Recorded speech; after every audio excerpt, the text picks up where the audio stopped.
Alright, so he has the Firewater Grass core here, Rotom, Breloom, and Talonflame. I've seen a lot of Toxic or Brelooms, and they're really annoying to this team as well.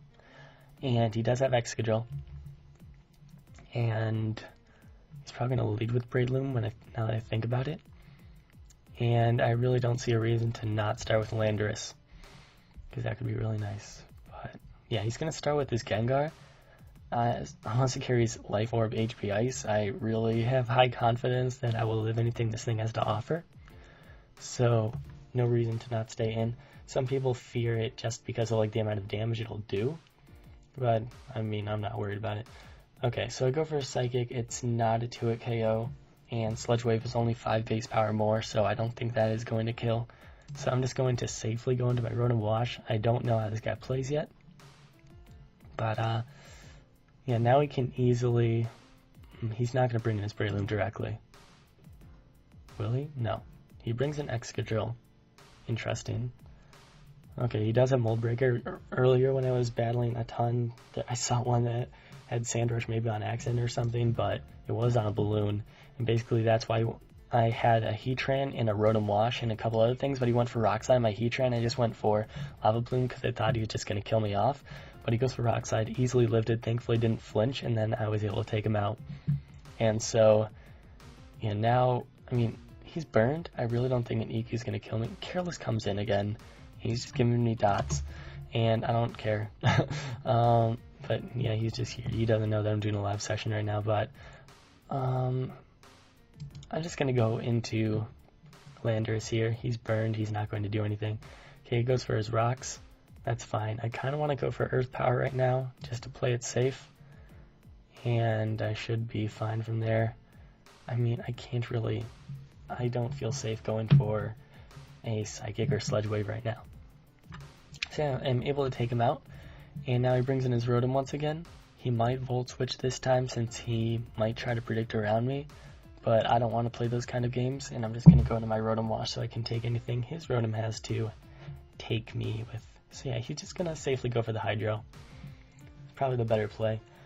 And here I'm just going, I don't want to Volt Switch because I'm pretty sure I'm faster. Yeah, mine is faster. So I'm going to go for the Willow just to get residual. Okay. That's a bit unfortunate, but I'm not sure if I Pain Split that I'll be back to enough health. I'll be able to live what he has to offer, but yeah, I'll barely live. Okay, good.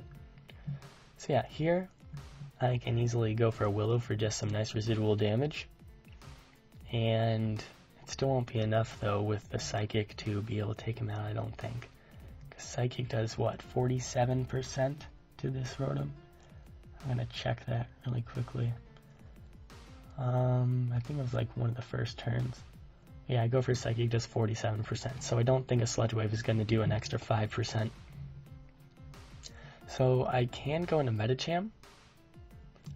And I think, yeah, since he's defensive, I'm just going to Mega Evolve and go for the Psycho Cut in case he feels like he wants to go into Gengar. I have seen this instance a lot, and well, there it is. So he actually has a Sash, but I'm not worried because I do carry the Bullet Punch. The double priority on Medicham just is really, really nice. I mean, that's why I see this threat is such a problem, the Wombo combo. Careless showed me that video the other day. It's hilarious. Anyway, Heatran is a really nice counter to Talonflame as well as Rotom, so that's why this team's really good for checking Talonflame. And by checking, I mean pretty much utterly countering it. But he's calling hacks. Careless, no. So I'm going to get my rocks up now. His spinner's gone. And he brings in Rotom Wash for whatever reason. I say four. Like, I say 4 twice. I don't know why. And so now he's in a range where Psychic can definitely take him out. And I don't really need this anymore because Breloom's probably going to have at least a bit of speed investment. I've always seen them outspeed my B-Sharp, which is max speed Adamant, so it's probably like Jolly, although sometimes I have outsped Breloom, so I don't know if it's because they run Adamant or they just don't have any speed investment. But nonetheless, I really don't see a reason to keep my Heatran around anymore. So going for the Lava Plume just to get a little bit of damage is always nice. And if you miss it, no, he's just going to go for the T-Bolt now. And I'm not going to play the game, though, where I'm going to bring in Lando on a T-Bolt or Volt Switch. Yeah, see, he goes for Hydro.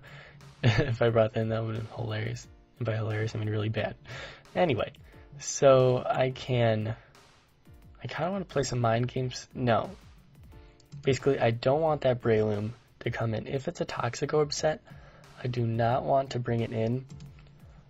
I do not want to bring in my Inigo Montoya, who killed my father. Anyway, to bring it in on a Breloom, because Spore, of course, goes through King Shield, and Shadow Sneak isn't going to do as much as I want, especially if it's defensive, even though Breloom really doesn't have that great of defenses. Nonetheless, I don't know why he brings this. I mean, he's not suspecting the HP Ice, so that's why he's going to go down here.